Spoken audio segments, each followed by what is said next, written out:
Welcome to the Unfck Your Relationships podcast, the podcast where we are not just unfucking your love life, but unfucking your relationship to yourself and your entire life. Around here, we raise your standards, we break patterns, we upgrade your self-concept. We are talking about boundaries, money, shadow work, your relationship to your body, sex, all of it. We are covering your entire life, baby. Think of this podcast as like big sister energy where I am no fluff, no bullshit, but I am also very open with my heart and I'm going to share all of me with you, and that will be able to transform your entire life through you listening to this podcast. So if you are ready to stop settling for the bare minimum and actually be the woman that you can wake up in the morning and be proud of, you are in the right place. Let's get into today's episode. Hello, my loves. Welcome back to the Unfck Your Relationships podcast. I'm your host, Michelle Panning, and this is episode 227, and we're going to talk about how to level up your life so fast it feels fucking illegal. I'm really excited to get stuck into this episode. Like I talked about, I think 2 episodes ago, I am on one, okay? As we approach 2026, I told you my word for the year is discipline. I'm like, I got it. I got my fucking water here. I've got my meal prep at home, headed to the gym later. I'm like, reading a lot of personal development books. Like I'm really just up leveling my life in so many ways.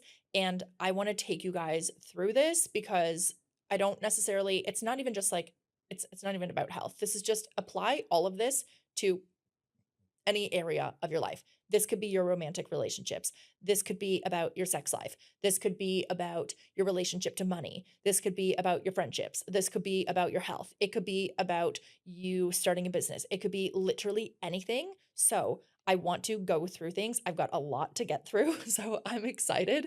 The first thing I want to start with is, why are you even stuck in the first place? That we need to get so fucking for real and be so honest with ourselves around why you are stuck. And the reality is, we tell ourselves all kinds of things. It's men, it's the town that I live in, it's timing, it's the universe, it's my attachment style, it's this, it's that, it's whatever. No, babe, it's you. It's your identity and your nervous system. Because right now, like I've said a couple of times, where your nervous system will always, always, always choose a familiar hell over an unfamiliar heaven, right? So you will get more of the same until you consciously choose to work on it. And so you will choose what feels familiar, not what feels good. Your brain and nervous system, you are not wired for happiness. Humans, we're not. We're actually not wired for happiness. People think something is so devastatingly wrong if they're not happy 24/7. And I'm like, because it fucking takes work to get there. I'm still working on that. This is something that my partner Alex has, like showed me, is how fucking obsessed she is with her vibration, with her state of like, when before I met her, well, when I first met her, because she does like manifestation stuff, I was like, oh, you must just be like happy all the time. And she's like, I'm actually quite a negative person. And she's like, I have to work really fucking hard to stay consistent at maintaining my state, maintaining my vibration, right? Maintaining my identity. So this is where you get to choose what identity you want to show up as, right? How have you been showing up so far? Have you been showing up as anxious? Have you been showing up as avoidant? Have you been lazy? Have you been unfocused? Have you been just telling yourself, oh, I'll do it tomorrow? Have you just been intellectualizing all of your emotions versus actually feeling them? How have you actually been showing up? And then how do you want to show up? And that's where we move to the next step. So as I said, identity is a huge part of this. So the book Atomic Habits by, I think his name's James Clear. I could be wrong, but I'm pretty sure that's what it is. He's great. And he talks about how important identity is when it comes to changing your behaviors and changing your habits. And he speaks about quitting smoking. And he says that there are 2 smokers who go to a bar and someone offers both of them a cigarette. And one person says, no, thank you, I'm trying to quit smoking. And the other person says, no, thank you, I'm not a smoker, right? And they both smoked cigarettes. So One you can see is no, thank you, I'm trying to quit, meaning he still identifies as a smoker and it is requiring willpower. It's requiring push to be able to say, no, I do not want a cigarette, versus the other person who says, I do not smoke. I'm not a smoker. So he is identifying as a non smoker. Therefore, if you're a non smoker, you're not going to smoke a fucking cigarette. So I want you to feel into who is that secure version of you? Who is whatever identity you want to step into. It could be CEO, it could be wife, it could be, like an Ironman winner. I don't know. It could be anything, right? So for me, I want to be my hottest, happiest, wealthiest, most well fucked, most well loved woman in 2026. Great. If I'm going to show up as that, what do I tolerate? If I am, and let's just take, I'm just going to simplify this and say, I want to be a secure woman. We're going to take the archetype, the identity of being a secure woman. What does the secure woman tolerate? Does she tolerate breadcrumbs? Does she tolerate hot and cold and being inconsistent? Does she tolerate ghosting and then zombieing and reappearing? Right? What becomes, if you're a secure woman, what becomes a hard no? What friendships are you entertaining? What types of relationships are you entertaining? What clients are you saying yes to who fucking ghost on payments all the time? What becomes a hard no and what becomes a boundary? What does your dating life look like? What does your love life look like? How does a secure woman show up in her health? How do you take care of your body? How do you look at your finances? What does your home look like? If you're a secure woman, is there fucking shit everywhere and it's messy all the time? It's not about perfection, but it's actually like, okay, if I'm a secure woman, I have self respect. My home is a reflection of the level of respect that I have for myself. I'm in a beautiful privileged position where I can afford to be able to have a cleaner come, once a week, which I'm so grateful for. If you like, honestly, there are so many other things that I would sacrifice. Like if I had like no money, I would keep that because it has such an impact on my life. If you can get a cleaner, like it, especially if you have kids, whoa, right? But in between, obviously, I'm making sure that I'm keeping my space clean because it's a reflection of how I feel about myself. If you're the woman who has consumed all of my podcast episodes and other podcasts, and you've read the self-help books and you have done little masterclasses and you've dabbled here and there, but you still keep repeating the same patterns in your love life and in friendships and in money and all of the things, and you're like, fuck, why do I keep doing this? I need to put you onto something. That is the Awakening Retreats.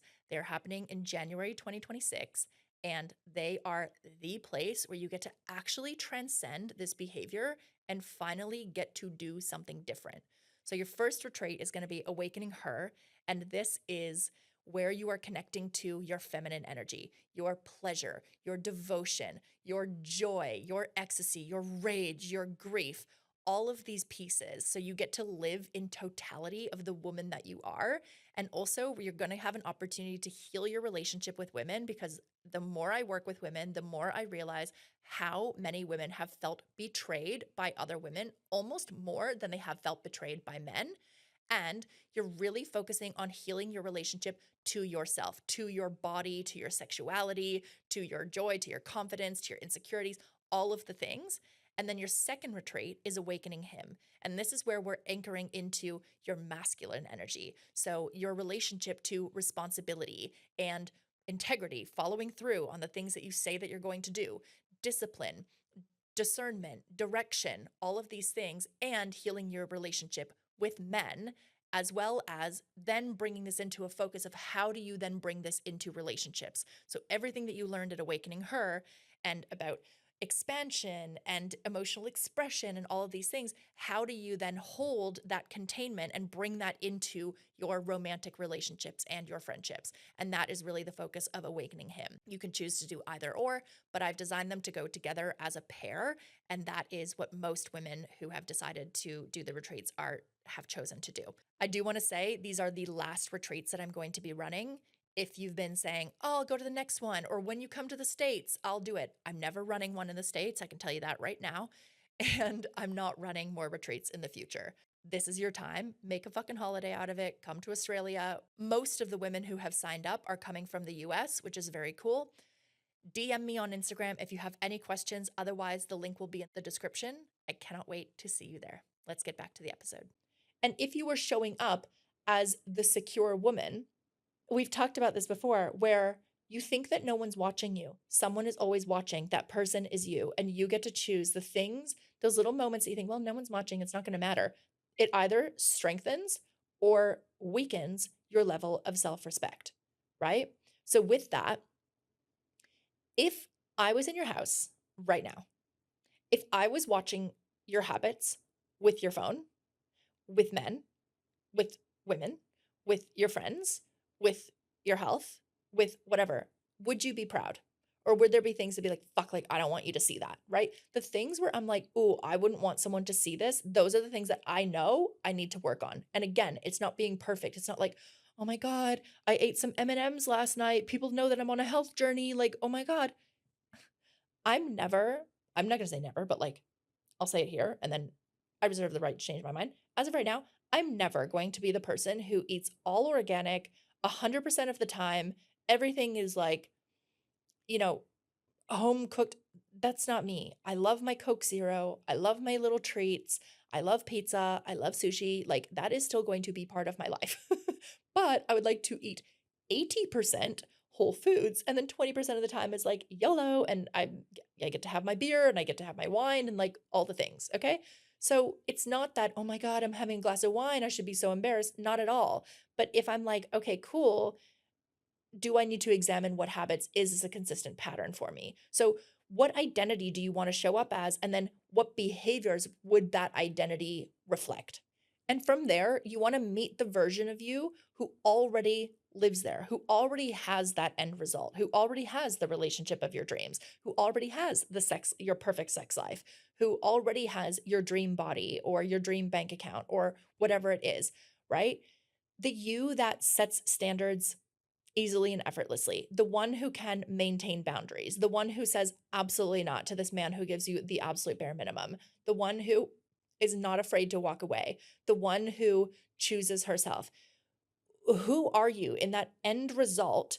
And then you want to live there and ask yourself, what are the gaps, right? Okay, where I currently am, and this is where we want to get really, really, really honest, just brutally honest. Be fucking brutal with yourself. Okay, I said I wanted this. I want to be this version. And I'm currently here and there's a big gap. I'm still texting this motherfucker who will not commit to me. And I say that I want a healthy relationship. Make that make sense. It doesn't make sense. And, just sitting here as I do this, I'm reflecting. People say, oh, I feel triggered by you. And that's why I didn't want to work with you. And it took me 4 fucking years to work with you. I get it. And you are delaying your own happiness. Straight up, you are delaying your own happiness. And the reason for that, because I hear it all the time, it's money, it's time, the retreats are in Australia, it's this, it's that. I hear all the things under the sun. What it is I'm afraid of who I will need to become in the process. It's not even that they're scared of the process. It's scared of like, who am I going to have to let go of? What relationships will I no longer entertain? What behaviors will I have to change? You don't have to do anything that I tell you, but also know that if you choose the same things, you're going to get the same results. And it will be December 31st, 2026. And you'll look back on the year and go, wow, nothing has changed. You'll look back on your journals from 3 years ago. Nothing has changed. And I have it all the time where people are in my DMs and I can see messages that they sent me from 5 years ago. And then they message me about like, hey, this is what's going on in my life. And it's the exact same thing that they messaged me in 2020 or 3 years ago or 2 years ago or a year ago or 6 months ago. And that's not any shade to them. We all do it in our perfect time, but it's sad to me because I'm like, wow, like you've tolerated so much because you've let fear win every single time where you're like, oh, I want to make that investment. Oh, I want to do this thing. Okay, I'm ready to set this boundary. Oh, I'm ready to change this part. and then you let fear win, you let your ego take over, and you go back to the familiar identity, and you don't make decisions in alignment with the new identity. And the thing is, when people say, well, it's hard to change. Sure, maybe hard's not bad. I don't care if it's hard or if it's easy. Do it. Like, this health journey that I'm on, it's fucking hard. It's fucking hard. Like, and I haven't gotten it every single time. Being in this relationship where there's so much more openness and communication, I'm finding it challenging. I'm finding it challenging. And I'm like, oh, wow, I can really see how I benefited from being with partners who really didn't want to talk about anything because it required nothing of me. So I don't care if it's hard or if it's easy, get it done. And that's the thing. It's like, I've said this before, fuck your mood, follow the plan. Layla Hermosi.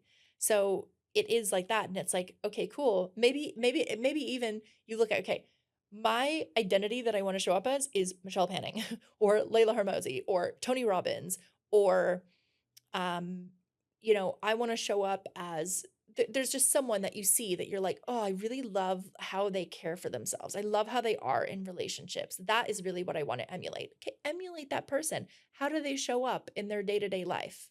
The other thing that nobody wants to talk about is when you start to change, when you start to embody a new identity and you actually start to level up so fast it feels illegal, expect backlash, expect resistance. Not everyone is going to be happy for you.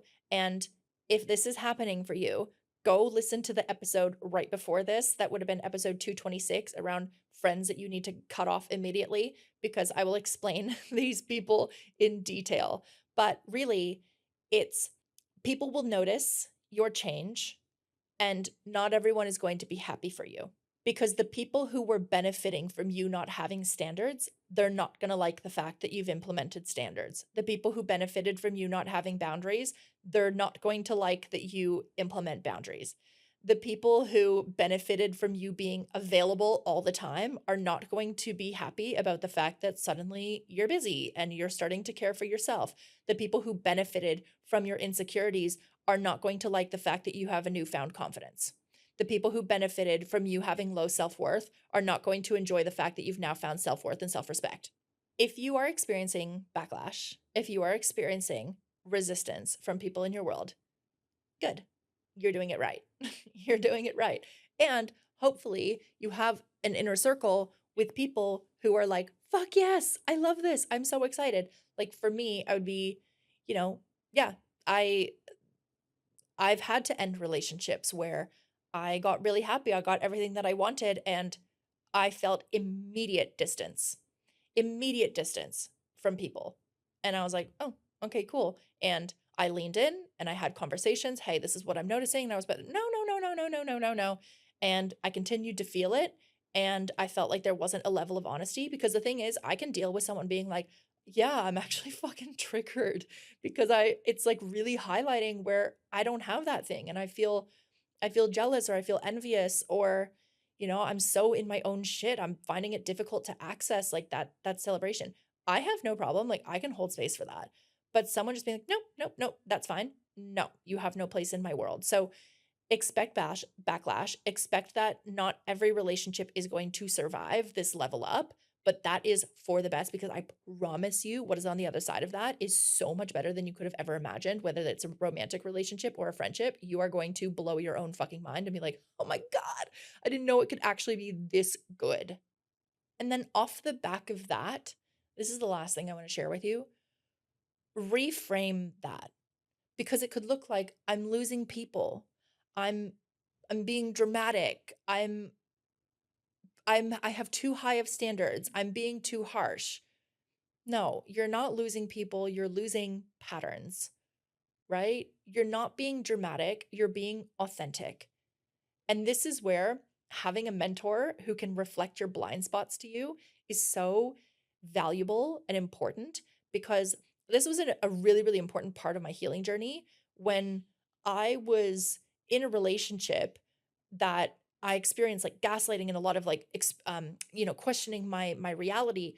I needed to rely on my therapist and my mentor to to to look at like, okay, here's what happened. Am I fucking crazy? And they're like, no, this is so valid. This is valid. This is what's happening. This is accurate. And I'm like, okay. And that gave me the strength to move through that relationship. And, we eventually ended up ending the relationship. So you often need people in your corner to reflect back to you who you are, to celebrate you. And if you don't have anyone in your life like that, you don't have family, you don't have a partner, you don't have friendships that who can be those people for you, then being in a space like the Connected Woman or the experience or the retreats or working even one-to-one with a mentor, like with me, those are the spaces that actually help you build a secure attachment where you get to be like, oh my God, no, this is true. Okay, yeah, this person was actually not a safe friend. This person has no business being in my world, right? This is not a healthy relationship for me. And I will never tell you what to do, ever. Unless there's obvious abuse, you can stay in your relationship as long as you want. What I am here to do is reflect back the patterns, how you are showing up, how this other person is showing up, the gaps between you guys. Can you fill these? I'm going to give you strategies if you can. And otherwise, I'm just going to help you recognize that this may not be a healthy relationship. And that scares a lot of people. And that is why those people will stay stuck for another year, 2 years, 3 years, 10 years, and stay stuck in the same relationship versus being willing to look at the truth. And I had a client, I remember she's in the experience, and when she wanted to work with me, she was like, I am so close to divorcing my husband. And I am so scared that by joining the experience, I'm going to actually find the courage to divorce him. And I talked her through that. And she came into the experience and her marriage has done a 180. And she's like, I literally thought that I was going to come in here and go through a divorce. And now I couldn't be happier in my marriage. I'm shook. And I was like, see, this is the thing. I'm not like trying to break up your relationship. I want you to be happy. I want you to fucking level up. Okay? So if you are feeling the pull, I want to say that this round of the Connected Woman, which is going to begin in January, is the last live round of the Connected Woman that I will be running. So the last time that I'm going to be running the retreats and the last live round of the Connected Woman that I'm going to be running. So some big changes are coming in 2026. I'm going to be focusing on some other things, some other projects, which I'm really excited to share with you guys. So if you know that you really want to work on these patterns, and these patterns don't just have to be in your romantic relationships, it can be friendships, money, business, like you really just want to level the fuck up and you want to do a 180 in your life, the Connected Woman is the space to do that. And if you are wanting to be in the energy live, where you can do the embodiments together and the shadow work and the nervous system regulation, then the link will be in the description for you to get into that round. All right, guys, I love you so much. Thank you for listening. I will see you in next week's episode. Love you. Bye. All right, my love, thank you so much for listening to today's podcast episode. Take what resonates and leave the rest. There is no obligation, but you do have a responsibility to yourself to actually do the work. So implement what you have learned here. Let this episode be a reminder that you are built for more. You are not built for the bare minimum. You are not built for mediocre. You are meant to live a big, beautiful, bold life. And if you want to go deeper, come follow me over on Instagram at Michelle Panning. The link will be in the description. That is where I share all the behind the scenes content, and you will get to follow me and my journey as I raise my standards alongside you. So I love you. I believe in your next level, and I will see you in the next episode. Now go unfuck your life, babe.